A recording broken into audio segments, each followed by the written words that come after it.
I am not a fan of esoteric doctrine. I'm not a fan of religion or occultism. These are things I would warn my children about. It's not that I object to the individual pursuing heuristics for life that have allegedly worked well for others. And it is not that I cannot see that each and every one of them inevitably contains expression of beauty and truth to some degree or other. It is only the certainty with which religion and occultism claim knowledge of the mystery that I find to be a contradiction in terms. I know that what I do know, what I am able to know, must be simple enough for me to know. You see the pure logic there. I also know that the infinitely complex expression of that which is simple enough for me to know absolutely must, by way of its infinite nature, be mysterious to me. Knowing when something is unknowable to one is a supremely powerful knowledge. It is more powerful than knowing something that feels impressively complex and powerful, yet isn't actually true.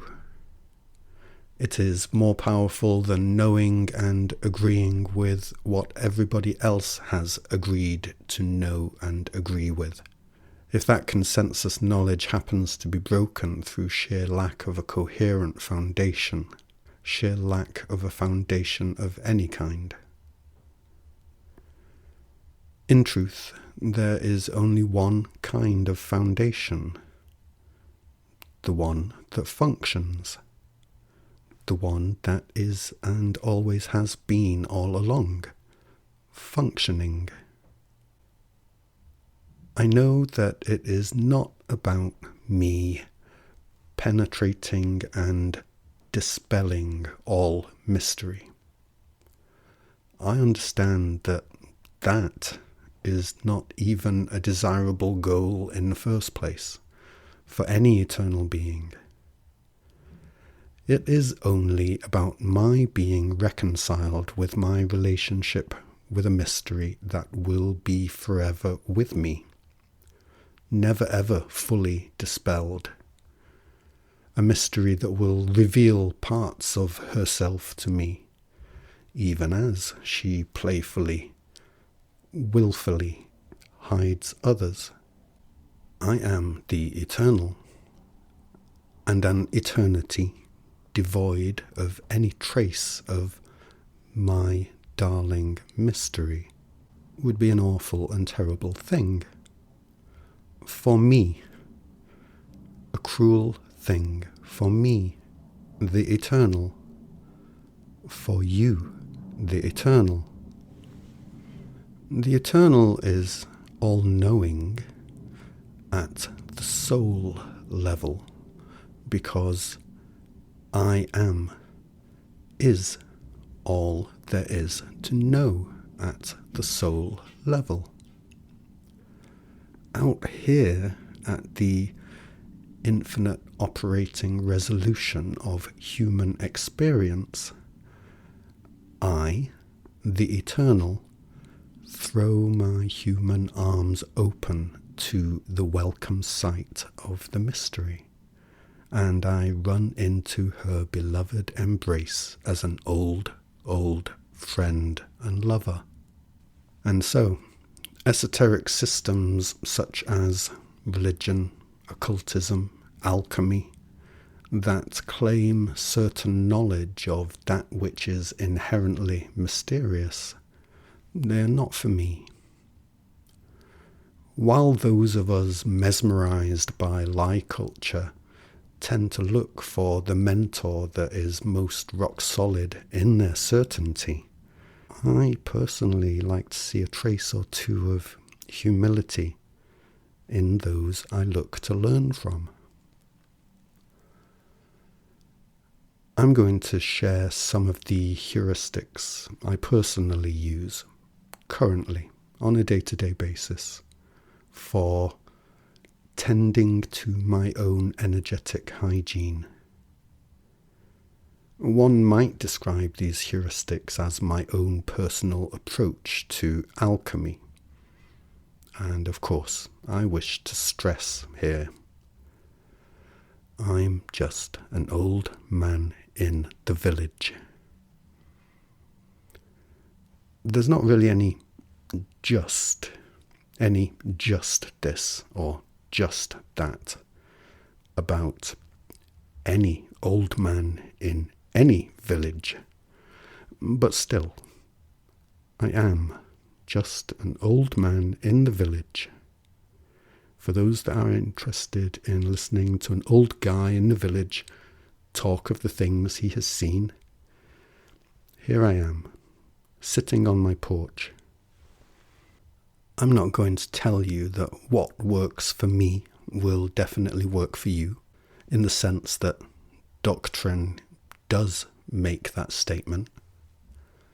I have no interest in starting a religion, or even a movement that claims to know how you can get from where you are now to where you want to go. Because I know that we are not going anywhere. None of us are leaving. Though I may have all the urgency for quick results in the world, I do know that there is no shortage of time. Please understand this. It is not about us leaving here. That is never happening.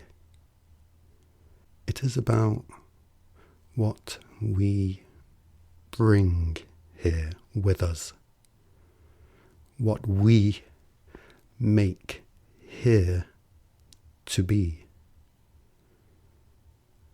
I share myself like this out of a desire for transparency that low-key compels me. So I will share now my own personal heuristics for tending to my own personal energetic hygiene during the current circumstances of my life, while understanding that as my circumstances change, so too may my heuristics. This is just what is working for me currently, offered in the spirit of maybe something here will be in some way helpful to somebody somewhere. The core of my own self-learned alchemical understandings, the first stop, so to speak, is that knowing the simplest truth comes first. This is your first step. If you skip this step, then whichever step you do take is inherently in the wrong direction. Because if you are not taking the simplest truth with you, then it actually doesn't matter which direction you're heading.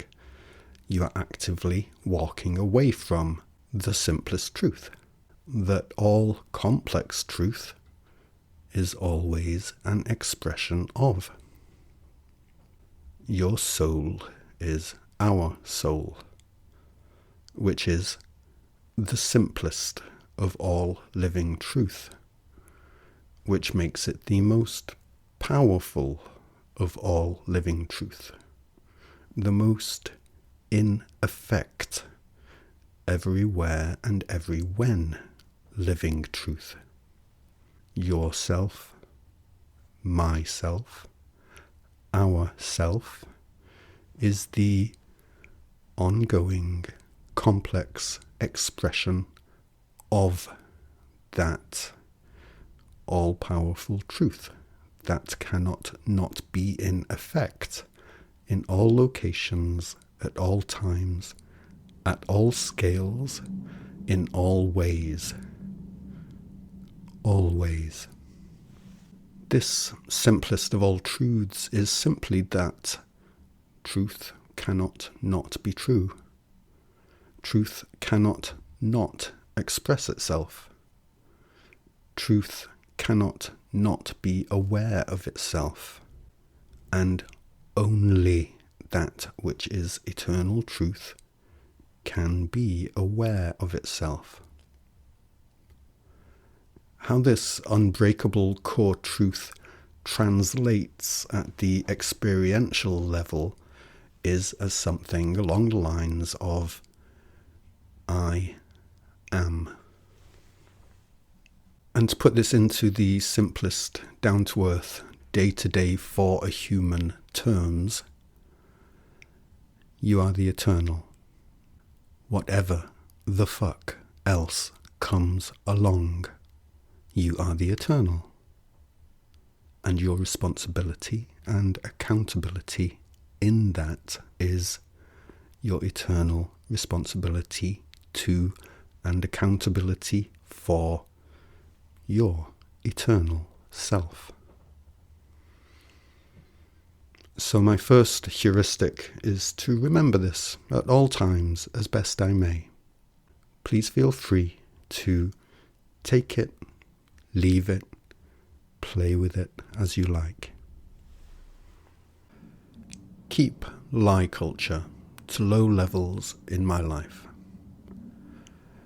Now here is very much where a heuristic can be both solidly reliable yet infinitely malleable. Low levels. What counts as low levels? Well, this is entirely for me to decide, for you to decide. It is relative to me. It is subject to me. For example, I like to watch a movie. I know there is not a movie in existence that is not saturated in lie culture. But I like to watch a movie, and that's not likely to end anytime soon.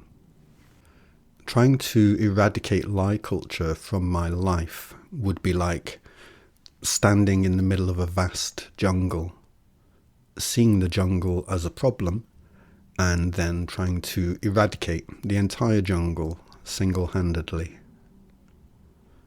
I would find that exhausting. I am in the jungle. I accept that. I enjoy what I can of it, and decline invitations to that which I do not enjoy. Rather than pouring my energy away into trying to eradicate the jungle, rather than exhausting myself to only fail, I simply look to maintain an ongoing focus of my attention on my own ability to discern for myself what aspects of lie culture I am willing to entertain as house guests for a moment or two. I watch YouTube content very selectively, always looking to tread carefully and exposing myself to page after page of suggested video thumbnails. I know I am not immune to the deceitful energetic signature those pages carry. So I know it, and I take my accountability for that as best I may. As any righteous teenager would tell you, it's my life. We can look at life in terms of I partake of the light, not the dark, or as the very inversion of that. But truth be told, There is no partaking of the light without partaking of the dark, and vice versa. We are all partaking of both. We are all participating in both. The two qualities, light and dark, they literally form and inform each other. There is no separating the one from the other. There is only the potentials for coherency and incoherency between the two, for an integrated, dynamic, harmonious equilibrium of the whole living system, or for confusion, amnesia, and an incoherency that can come in all manner of forms and varying intensities. I look out at our shared lie culture world, our work in progress that we have been struggling with for so long, and I say to myself, okay, right, well, I am the eternal one I am, and it looks like this is how things are for me right now. Then I get on with my day. So this is my second heuristic. Please feel free to take it, leave it, play with it as you like. My daily alchemical practice. It is all well and good, me knowing my core truth, the pure and simple foundational truth of me. But of what practical application is knowing the simplest truth to me by the time myself has iterated all the way out to the most complex thing, the human experience, all the way out here to an infinite operating resolution of self-differentiation? Knowing the simplest truth of every moment is the most power there is for any living being. As soon as one's understanding of that truth is diminished, so too, correspondingly, is one's power diminished. One's power over one's own human experience, which, from your relative point of view, is all the power, all the agency that can ever concern you. Both knowingly and unknowingly, human lie culture identifies itself as opposite to truth. From a human being's relative point of view, lie culture is the single most depowering entity in existence. That's not hyperbole. It's very simple, very clear truth. So when I talk here of my daily alchemical practices, I'm talking of the steps I take in my own daily life these days to remain energetically resilient to the lie culture that surrounds me and which I have been steeped in my whole life. These daily steps I take are, to be sure, ritualistic in nature, simply by the fact that they are repetitive and hold a deep meaning for me. It matters to me, basically. It matters to me deeply that I come back to myself. The least overtly ritualistic of these is my communication with my higher self. My higher self is, metaphorically speaking, my father self, and I call him Sally. Yeah, I know. But Sally just feels like a friendly name to me, and it's important to me that I be on good, friendly terms with my father self. And I know he doesn't mind me calling him Sally one bit. So you can see, there's nothing confusing going on here at all. In actual physical, metaphysical terms, Sally is simply those aspects of me that extend into the greater field at the etheric level, the quantum scale, if you like. The living unified field is a field of truth in iteration. It is entirely seamlessly one, even as it differentiates itself from itself. And my experience of my ever-evolving relationship with my Sally has proven itself to be the most empowering and rewarding relationship I have had in my whole life. I did not realize what a lack of friendship I had in my life. What a jolting, jarring lack of true friendship. Until I started being friends with my Sally. She's amazing. She's real. She's full of personality. She can go quiet when I want her to be vocal. She can pester me when I want her to be quiet. At times when I am sighing under the weight of the day or of the night, I will feel her warm, loving touch telling me, I'm here. When I'm not sure whether I should buy noodles or pasta, I give it over to the field and flip a coin, asking Sally to make the decision for me. You'd be amazed by the size of some of the decisions I have made on the flip of a coin to Sally. You'd be amazed at the amount of humour that she can convey via a short string of coin flips. Sally communicates to me through songs and coin flips, the cutting of a deck of cards, the sudden rising of the wind, a particular bird as I think a particular thought, a certain number as I ask a certain question, a sudden impulse to walk a different way.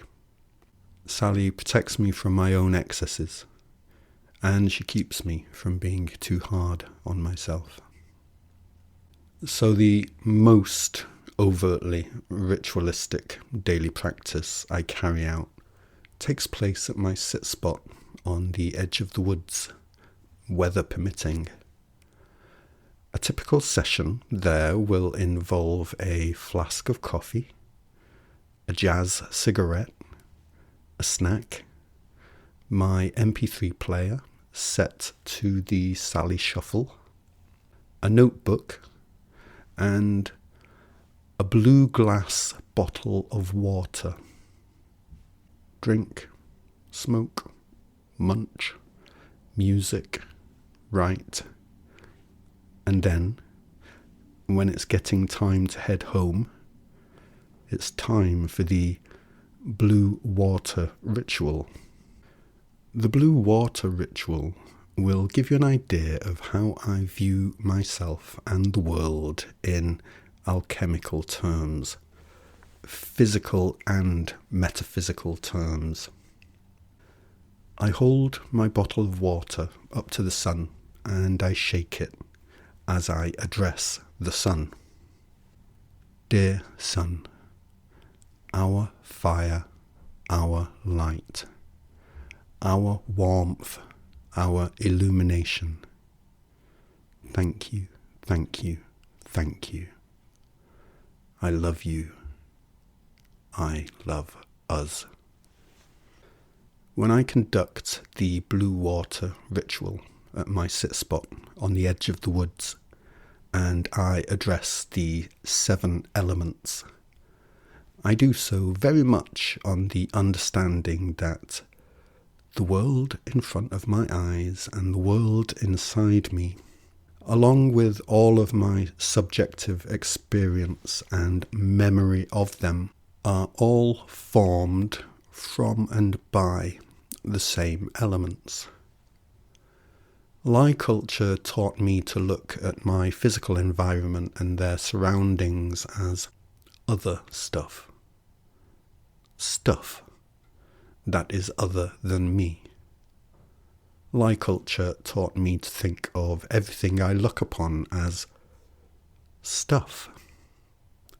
And here is me, surrounded by all this stuff, and having to deal with all of this stuff as best I may, however it may present itself in the moment.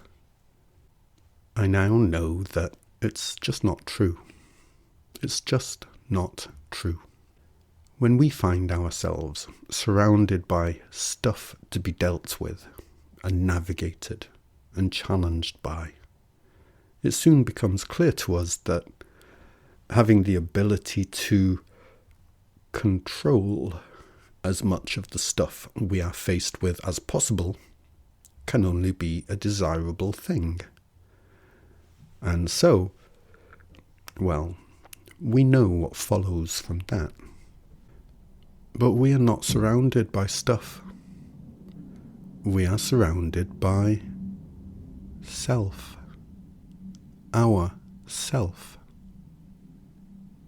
When I address the world from my sit spot, and when I address the world from anywhere else at any time, I now know that I am addressing more of my own self. The art of alchemy is the art of knowing oneself. When I address the natural elements, I am addressing my own natural elements. Your own natural elements. Not metaphorically, but literally. Where then is my ability to have some hopefully increasing degree of control, of agency over my own experience in this situation of having more of myself to deal with rather than a bunch of arbitrary external stuff. They are two very different situations, and lie culture problem solves for the wrong one. The one that is not actually true, not actually happening. You problem solve for the wrong reality, as did I for the first 50 years of my life. We are the eternal, and our choices are the biggest determining factor in our eternity that we get control over. That is the reality one should be problem solving for on the moment-to-moment basis. The foundational element that literally causes this inescapable reality, the ongoing fire of creation, so to speak, it all begins with truth. There are truths that cannot not be true, and so existence is as it is. Fire, truth in iteration, is oscillating movement. Movement born of the iteration of truth that can never be reduced to absolute zero. Without any form of movement, there can be no experiential quality. Without fire, the other elements would not exist in and of themselves. There is fire in the earth, in water, in air, in the ether, and so forth, because there is movement within them. If there were not, they simply would not be there. If fire is ultimately the cause, then mystery is the ultimate effect. If fire is the unstoppable insistence on our existence, then the mystery is the ineffable result. If the fire of truth in iteration is the heat of creation that burns in the dark, then light is the mysterious result. When I address and thank the sun in the sky from my sit spot, I am thanking the fire and light within me, the fire and light that insists on me, because it is me and can never stop being me. So fire is the primal element, the foundational element. Fire is the iteration of that which is unbreakably real, even though it is non-physical, which is truth. Truth is the non-physical, the unchanging, that causes all change, insists on all change, by its own inability to not be true. And so it is this non-physical element that gives birth to both the physical and the metaphysical elements. It insists on both the body and the self. Here are the correspondences. The physical elements comprise the body of the world, of you, of me, of existence. The element of earth correlates with the physical matter of the body, of the world, the tangible substance.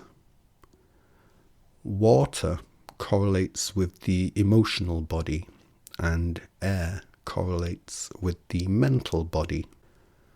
Understand that our emotions and thoughts do count as being physical phenomena, even though they are not physical objects like the body is, because they change over space and time. Where the physical elements comprise the body, the metaphysical elements comprise the self of the world, of you, of me, of existence. The element of the I correlates with our egoic self, that which experiences our emotions, thoughts, and physical sensations. The ether correlates with one's higher self, that part of one's own energetic field which extends further into the greater living field than can be perceived by the senses of the physical body.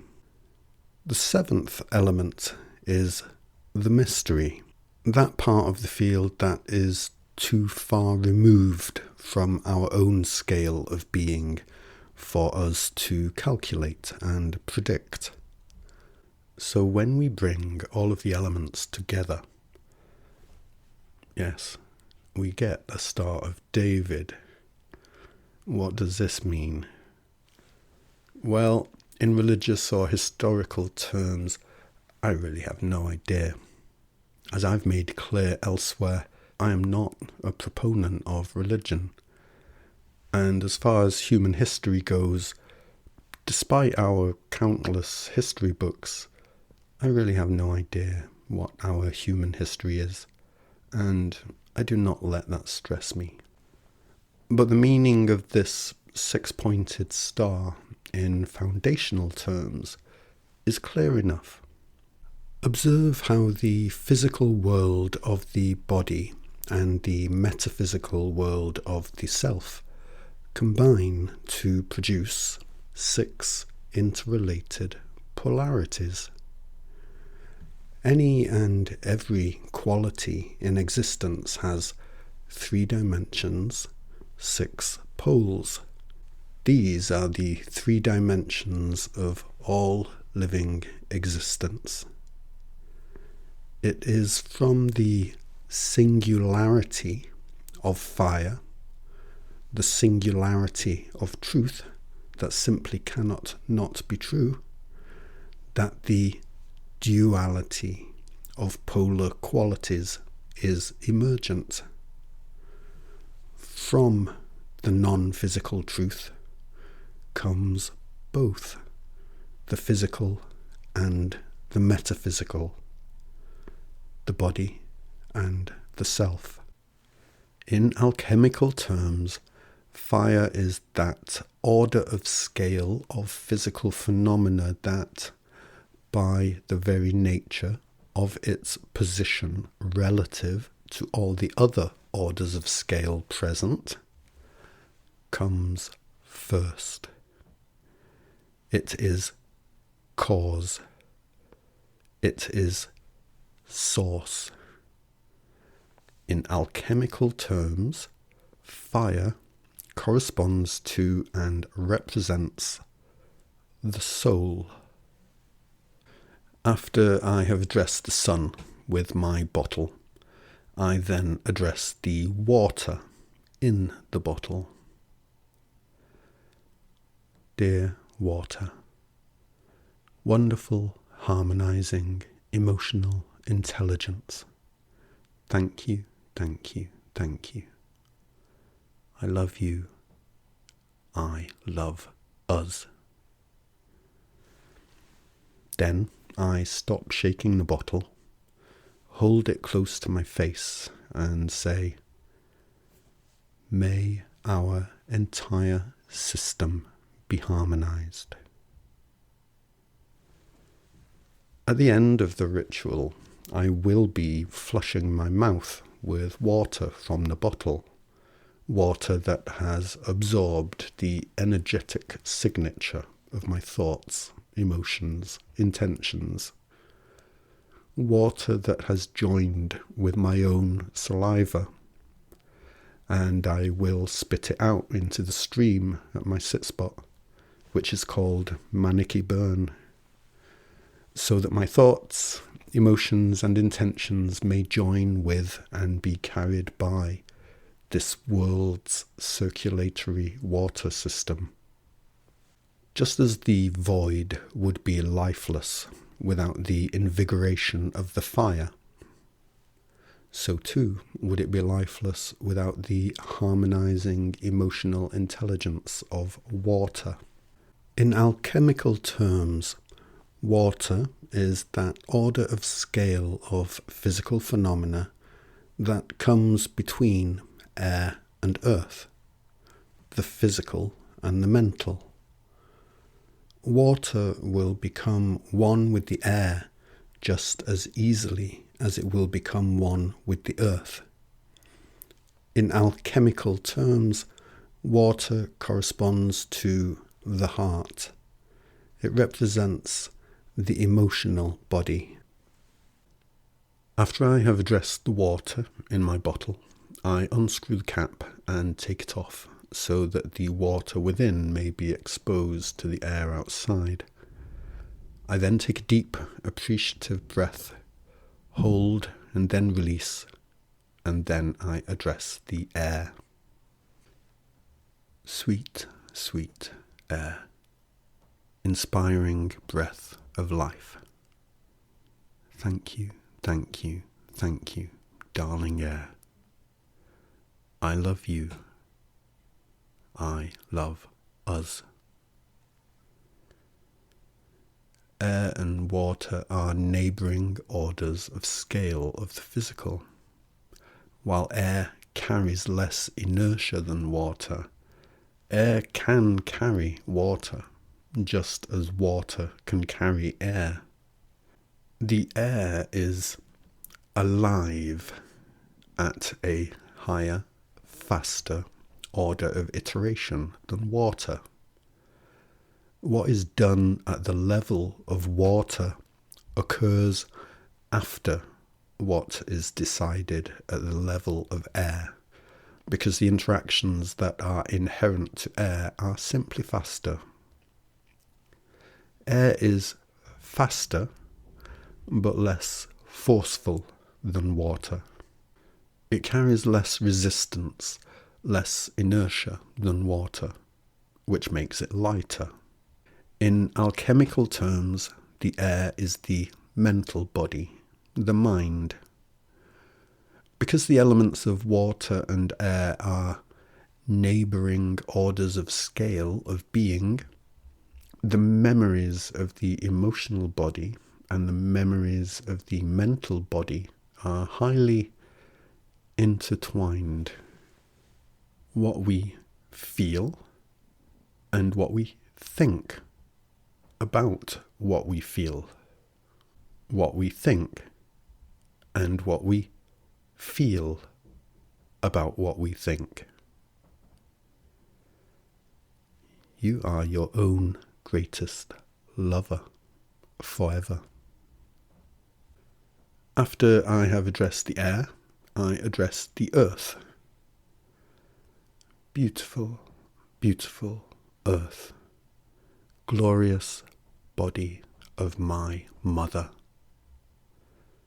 I love you, darling mother. I love us. Thank you, thank you, thank you. I tell all of the elements, I love you, I love us. Because the whole purpose of the ritual for me is to acknowledge and appreciate and remind myself of my understanding that I am both the cause and the result of the elements of life. I am the elements and they are me. Earth is physical matter. It's the physical substance of the physical. It is the ground beneath our feet, which pushes us into the sky. In alchemical terms, it is the fixed weight of our living past, which pushes us into our future. It is at once both indelible, yet forever becoming more. Its presence and nature in the present moment provides all that is sensually pleasurable and painful that the physical senses may afford. My past is the mother that is perpetually giving birth to me, straightening my clothes and pushing me out the door. My mother gives me my body and an endless array of moments in which to enjoy it as well as I may.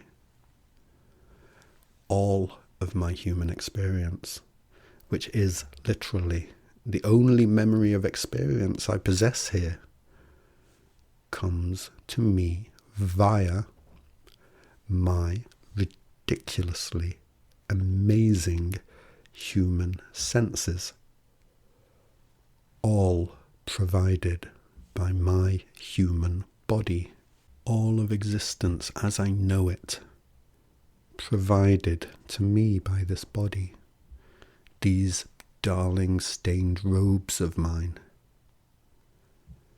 Those who come to hate their body, they do not yet understand that it is their humble, remarkable human form that is the pinnacle, the furthest extent to which they have come so far in experiencing the great living unified field in wider, deeper, richer, finer detail than ever before.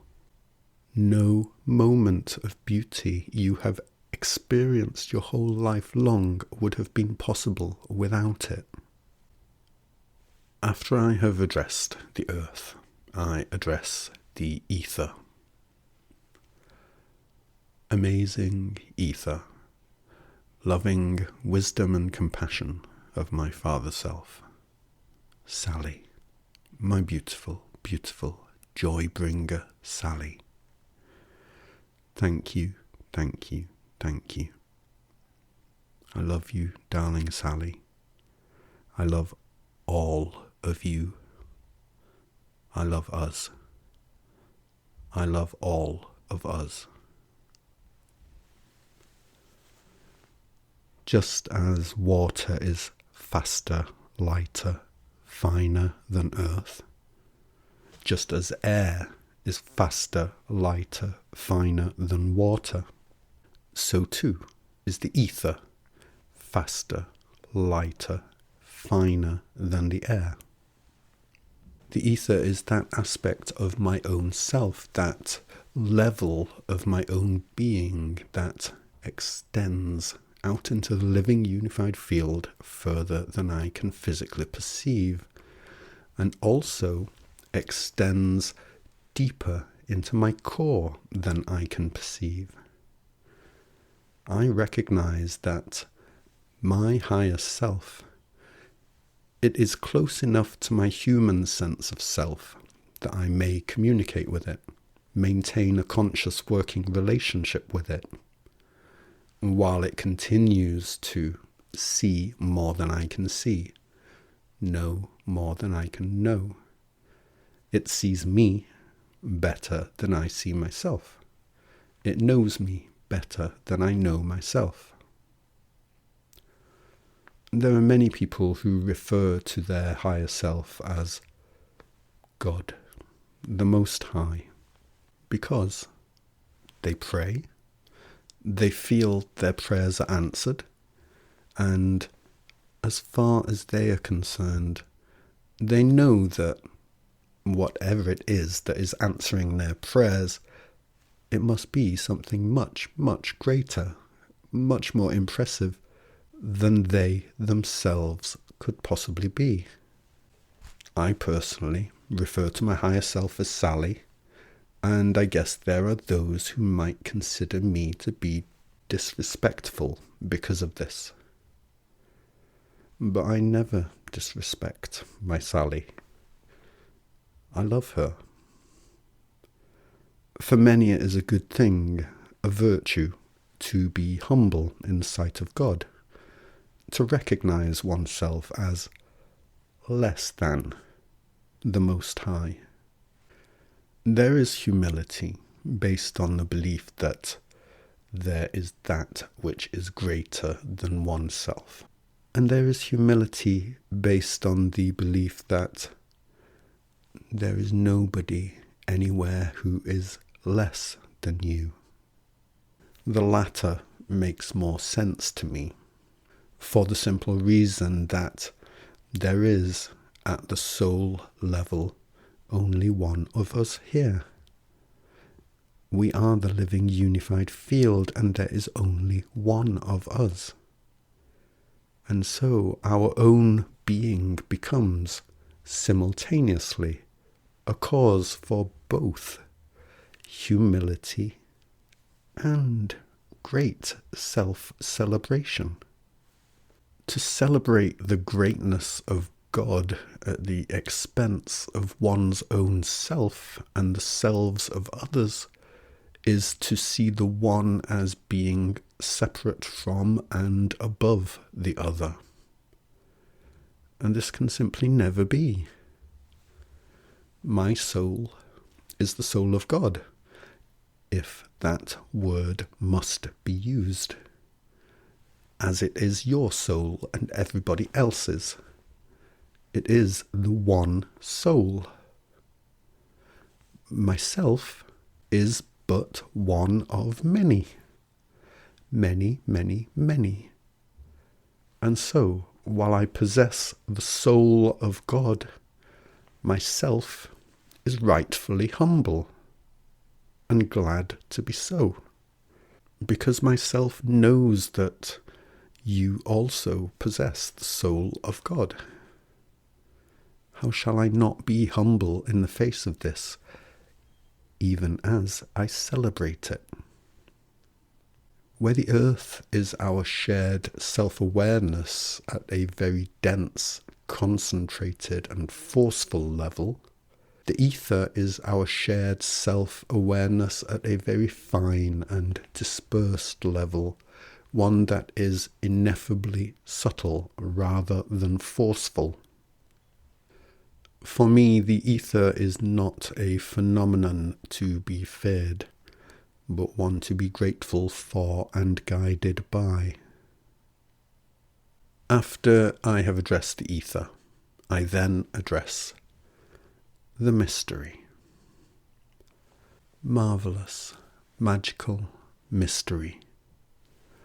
Magnified me, minuscule me, my beautiful, mysterious lover.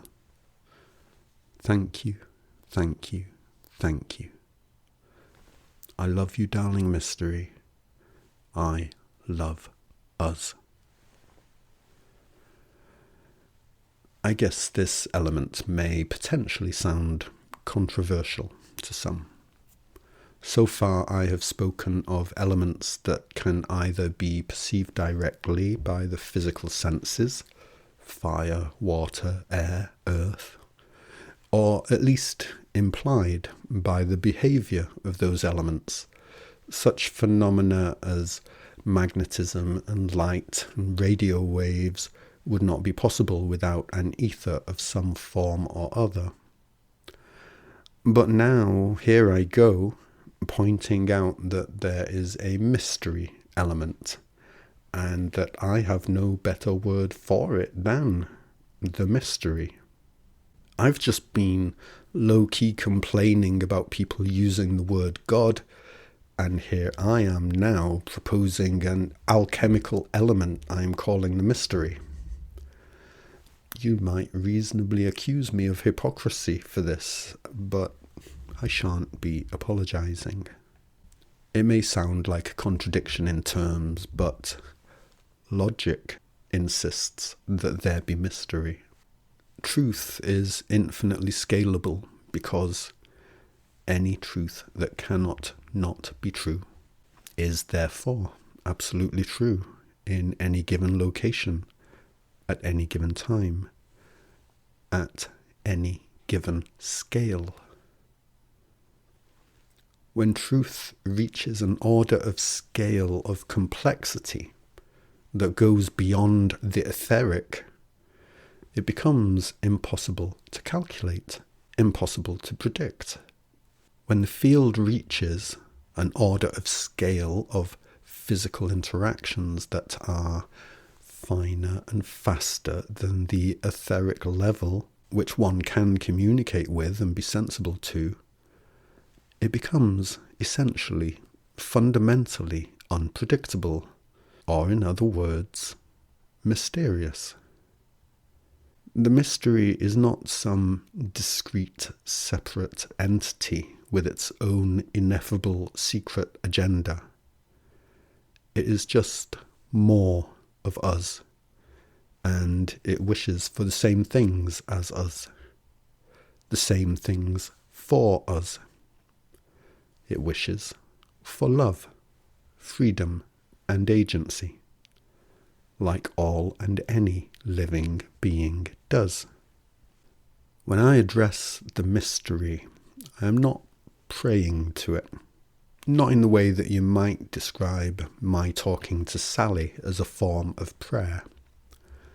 I talk to Sally, my higher self, on the understanding that she does hear me and is capable of responding to me. She is also capable of taking the initiative and communicating spontaneously with me, so long as I myself am open to that.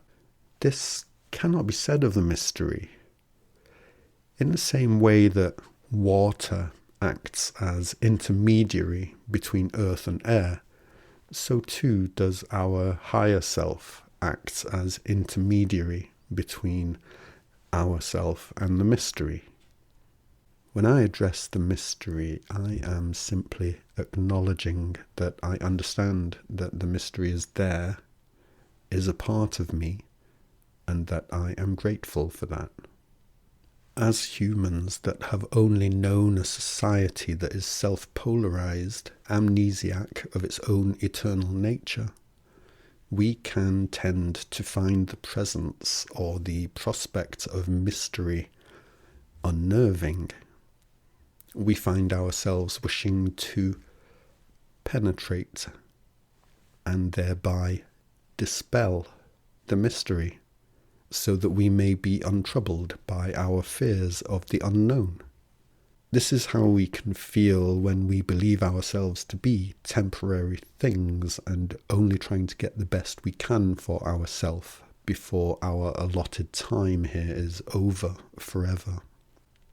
When we emerge from that self-polarization into remembrance of our eternal nature, we become glad of the mystery because we understand. An eternity without mystery, without the possibility for surprise, it would actually be a truly dreadful thing.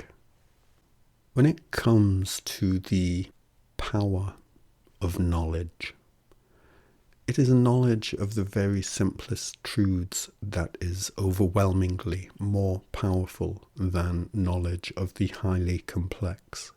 Because the simplest truths are, in effect, unbreakably, everywhere and every when, whereas complex truths are only sometimes in effect. It is wise, it is good to put one's focus of attention on, put one's energy into knowing the simplest truths one can, because that will serve you at all times, and simply be glad that there even is such a thing as mystery at all. If one takes a brief overview of the knowledge that humanity has put its faith in since the dawn of history, you will see that we never did get round to identifying the simplest truths conclusively. So eager were we to press on and penetrate that good old mystery that has been unnerving us so.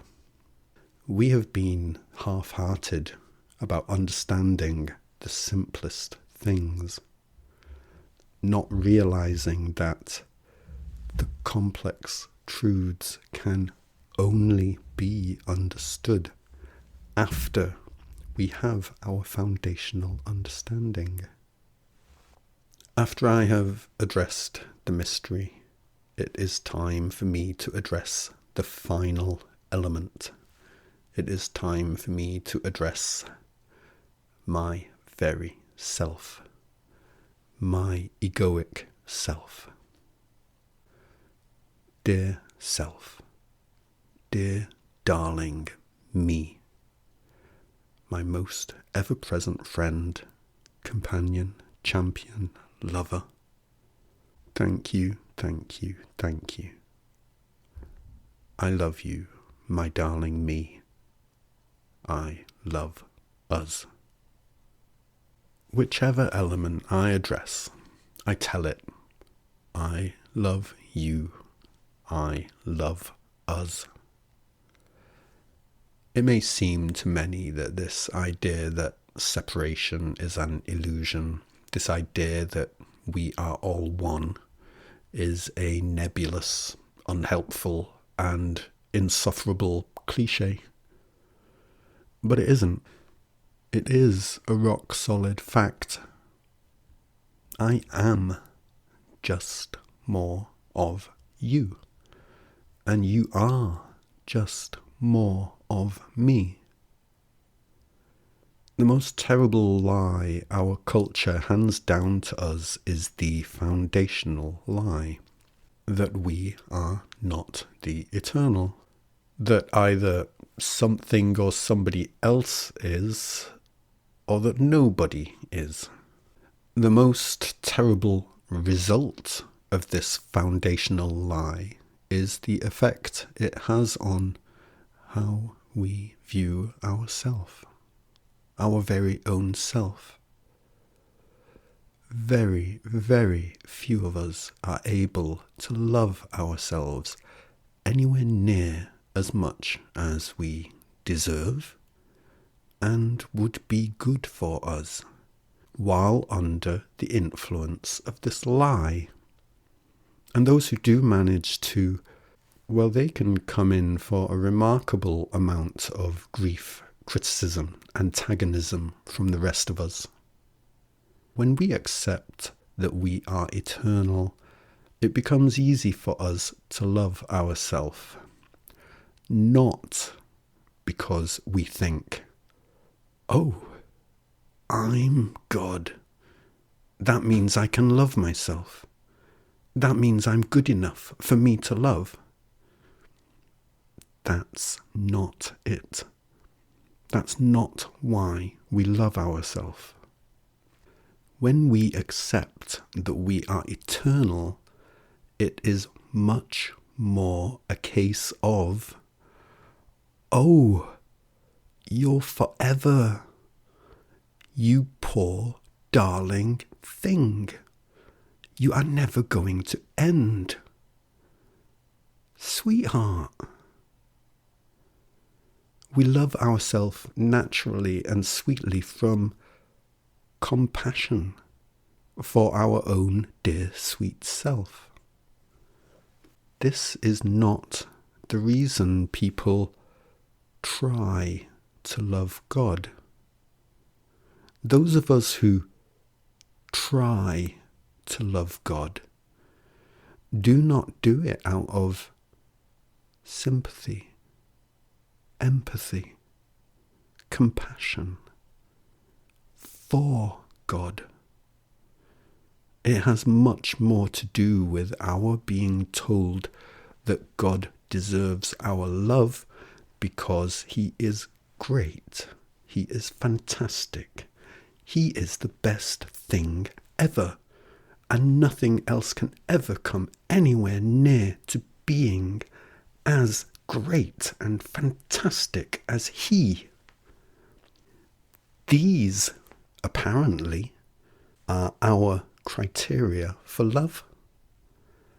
Nothing to do with empathy and compassion at all. And so, is it any wonder that we rattle around our lie culture, desperately wondering how we may become good enough to be loved? The Rolling Stones wrote a song they called Sympathy for the Devil. It's a pretty cool song. Nobody writes songs about sympathy for the eternal. But what good is our love if it is devoid of sympathy, empathy, compassion?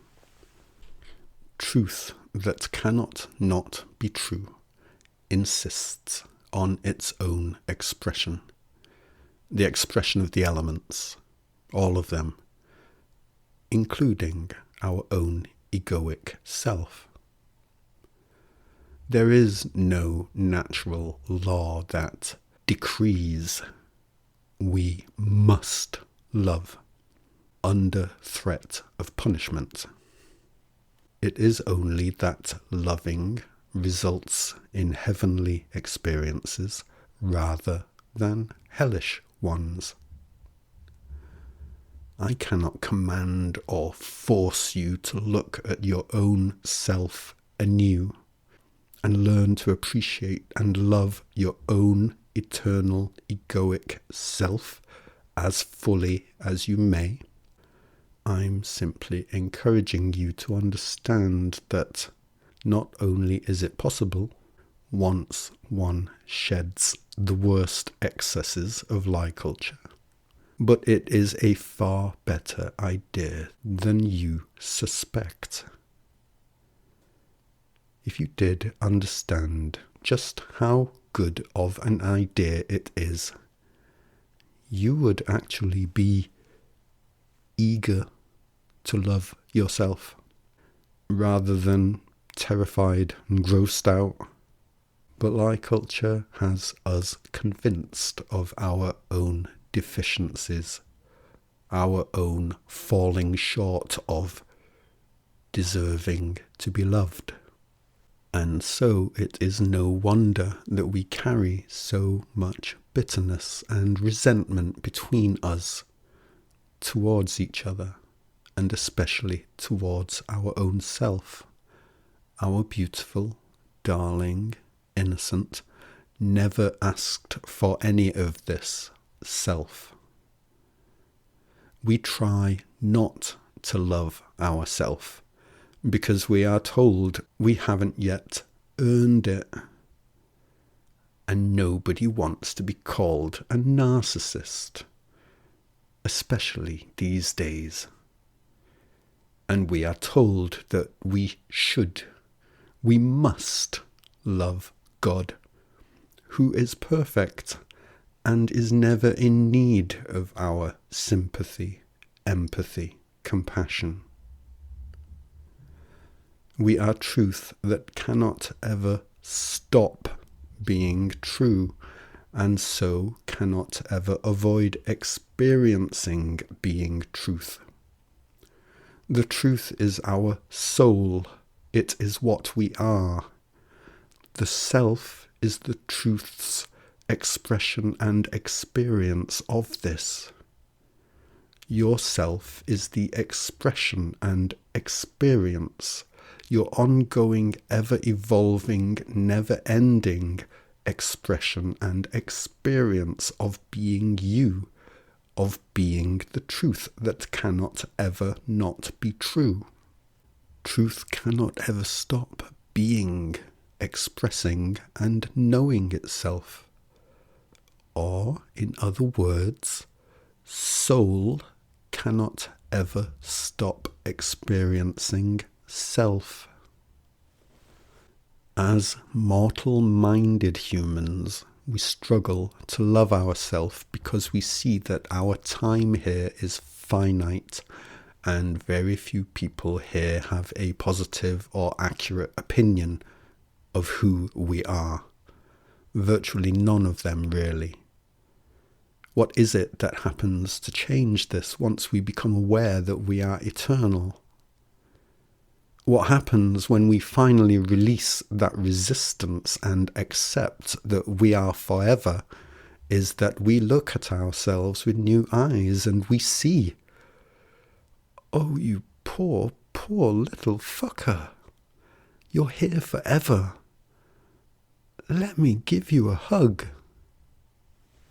You're not loving yourself because you think you are the best, because you feel endlessly impressed with yourself. You begin to love your own self because you begin to empathize with yourself for the situation you are in. You are here in existence forever and ever and ever. You poor, sweet, darling thing. Let me give myself a hug and tell myself it's going to be all right. Let me tell myself that I am here for me, that I've got my own back, and I am never going to abandon me, not while I am coherent to myself. It is only after we have reached that level of coherent empathy for our own dear self that we are able to love others with a similar level of coherency. Because no matter what they look like, behave like, no matter what their accomplishments and status may or may not be, despite all of the many and varied differences between us and them, we know the poor things are in the exact same foundational situation as us. Who was it that said in the first place that we as humans must earn love? That we must prove ourselves to be worthy of being loved? Oh yeah, it was lie culture. But when we comfort a child who has scraped their knee or bumped their head, it isn't anything to do with their accomplishments. It isn't anything to do with their worthiness as a human. It's simply because we know what it feels like and we give a shit. Your soul is eternal and, at its deepest level, forever unchanging. Your self is eternal, yet ever changing. The best of both worlds when we are coherent, the worst of both worlds when we are not. Yourself, your egoic sense of yourself, is the mediator between your higher self and your core self. It is where those two aspects of yourself meet and know each other, in and as you. Yourself is not some ephemeral passing thing that has emerged from the cosmos and is destined to wink out of existence any day now. And to view yourself as such will only result in you making choice after choice after choice that is in agreement with that error. Understanding the true, eternal, yet ever-changing nature of yourself will not necessarily mean that you suddenly start getting everything you wish for. But it will make it possible for you to start developing a coherent relationship with yourself, from which you may begin to make coherent choices for yourself, for this dear self of yours that has come in for so much criticism from others first, and then from itself. Once it learned the rules of lie culture, this self that you naturally can't help but wish good things for. After addressing all of the elements in the way I have described, I swill my mouth with water from my bottle, allowing it to mix with my saliva. I thank the water as I do this, and then I spit it all out into the stream at my sit spot. I then thank the stream and take a long drink of the water from my bottle, thanking it once again as I do so. This physical exchange of water between myself and the world represents for me the ongoing energetic exchange between myself and all the rest of existence. It gives energy to me. I give energy to it. It is just more of me. I am just more of it. And the purpose for me of this ritual of mine is to remind me on a more or less daily basis of that, and to help me maintain my commitment to remembering who and what I am, who and what we all are, including the woods around me, the sky above me, the earth below me, the water and fire within me. To stand firm in the face of a lie culture that has covered one and soaked into one since the day one was born is no small thing. Not for me, and very probably not for you either. At the end of the day, as I brush my teeth before going to bed, I do a kind of condensed recap of the blue water ritual. As I brush, one by one, I silently thank my physical body, my soul, myself, my Sally, and the mystery of us all. I end my day by explaining to the great mystery that we collectively are, that I thank us all. I thank us all for all that we make possible for me. I thank us all for all that we make possible for each other. As I do this, I am crystal clear within myself that nothing and no one is excluded from this gratitude. Eternity is a big place that we are never getting out of. We are in it together. We are it together.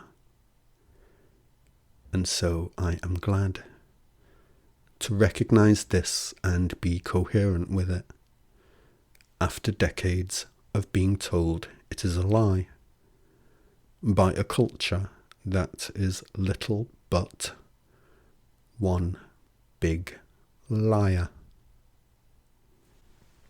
So this is my third heuristic. Please feel free to take it, leave it, play with it as you like. I thank us all for all that we make possible for me. I thank us all for all that we make possible for each other.